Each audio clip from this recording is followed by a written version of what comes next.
Hi guys, Demi here. It's an absolute thrill for me to be able to speak to you guys at a time such as this. It is evident that Nigeria stands at a very, very critical time. So much is happening yet, very little of it is being put to work, particularly behind the scene.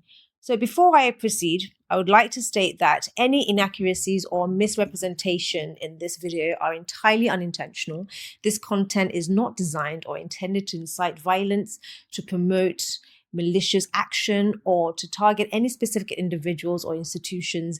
The sole purpose of this video, like many of my other videos, is to foster constructive dialogue and encourage initiatives aimed at enhancing the business conditions for manufacturers and improving the overall business environment for all of us.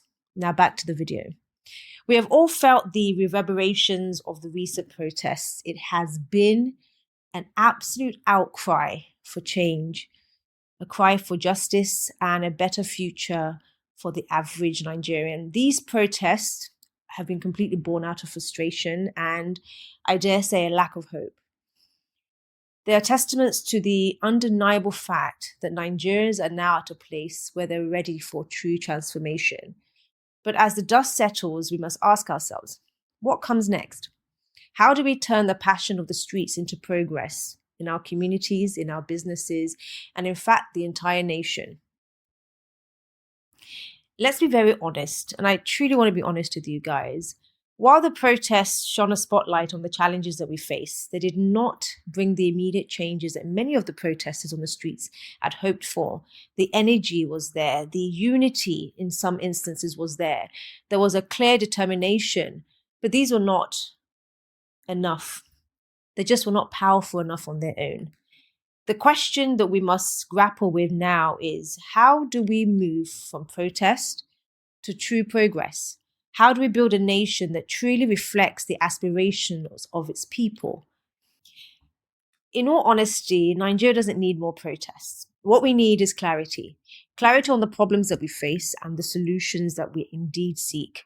We need those who have the skills, those who have the knowledge and the willpower to step up and strategically position themselves where they can actually make the most impact. Our government is not just one entity.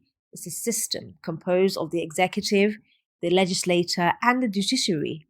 Each of these play a vital role in shaping our nation's future, yet too often we focus only on the president, neglecting the power and the responsibilities that lies within the other arms of government. It's time to broaden our focus, guys. It's time to engage with every level of leadership and to demand accountability from all those who hold the reins of power. Now, let's take a moment to consider what our government has been doing behind the scenes. I actually don't believe many of us are even in fact aware.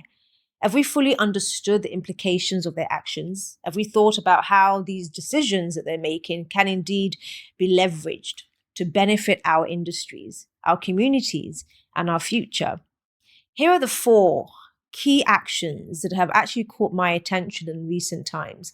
Number 1 is the facilitation of financial autonomy for the local government areas, our LGAs. Number 2 is the removal of fuel subsidies. Number 3 is the foreign exchange market liberalization. And number 4 is the removal of import duties for active pharmaceutical ingredients, APIs, and waivers on the agriculture inputs. These actions, while some might be controversial, they hold significant potential for those of us in the manufacturing sector and in fact beyond. What these actions mean to us, what do these actions actually mean to us? So let me just break it down. Financial autonomy of LGAs could in fact mean improved local infrastructure. It could mean better roads, particularly for me who's long suffered a bad road leading up to my factory.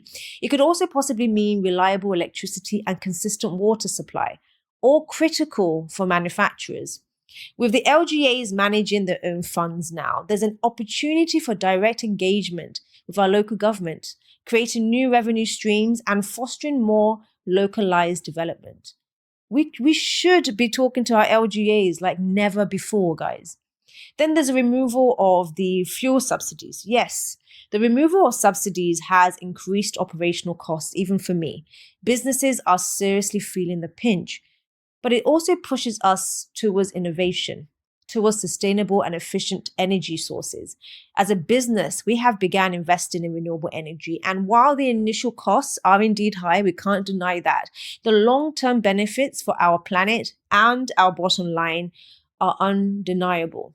However, we must not overlook the immediate burden that this places on all SMEs. Therefore, I'm advocating for a 60% discount on the market rate for power, particularly for those who have invested in solar energy. This will incentivize more businesses to transition to renewable energy and align with global standards and efforts to combat climate change. Then there's the foreign exchange market liberalization. With more level playing field, we now have the opportunity to compete based on quality of our products, not just on who has access to concessional rates. This opens doors for greater export opportunities for everybody, especially for businesses like mine that produce high quality, eco-friendly furniture, appealing to markets that value sustainability.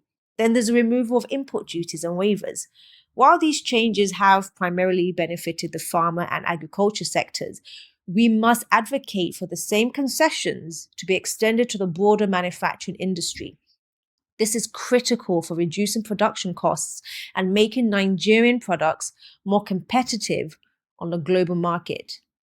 I want to address the specific challenges that we face in the manufacturing sector and the actions that I believe our government can take to, in fact, support us. Number one is unstable and damaging power supply. Minister of Power, Mr. Adebayo Adelabu, I appreciate the work that you're doing, sir, but we need your urgent intervention. Despite heavy investment in solar power and backup generators, my factory and training academy continues to struggle with inconsistent power. We need a dedicated power line for industrial areas like Surulere, along with a more sustainable backup solution. I'm also advocating for a specific tariff for SMEs that have invested in renewable energy, offering them a 60% discount, as I mentioned earlier, on the market rate. The current rate is unsustainable and it does not reflect the reality of our industry. Sir, SMEs have no business paying Band A for power.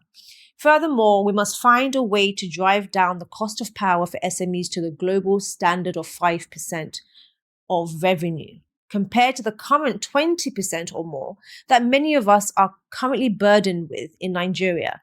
This is critical for the survival and the growth of our manufacturing sectors. Then there's higher cost of production.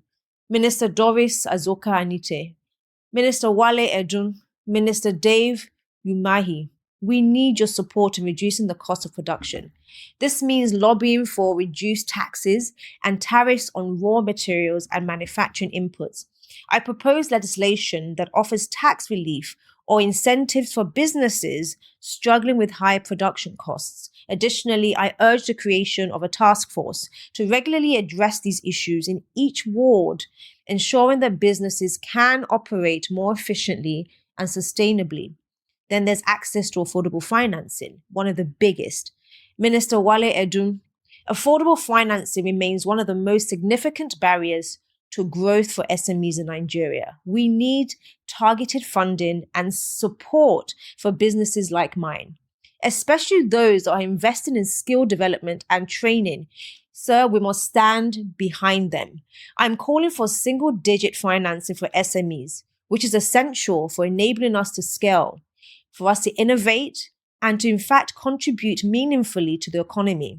Your intervention here could be the key to unlocking the potential of countless businesses that are backbones of our economy, and we must support our backbone.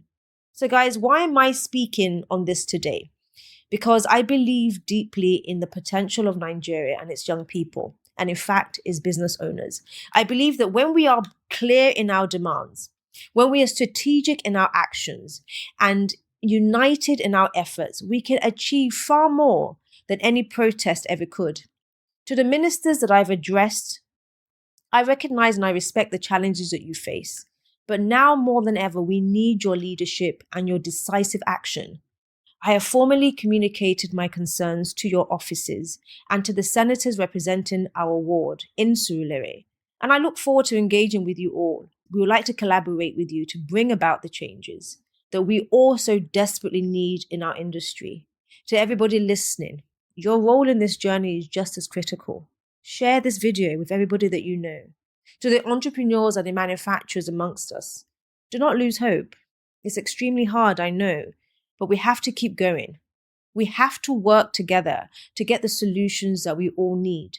If there's one truth that I hold very dear, it's that the youth and the young of today are indeed the leaders of tomorrow. But if we, the young, are not organized and proactive, the leaders of tomorrow will be no better than those that we criticize today. I invite you guys to share your thoughts. I'm very much looking forward to hearing about your challenges, and I'm eager to know how you're facing them.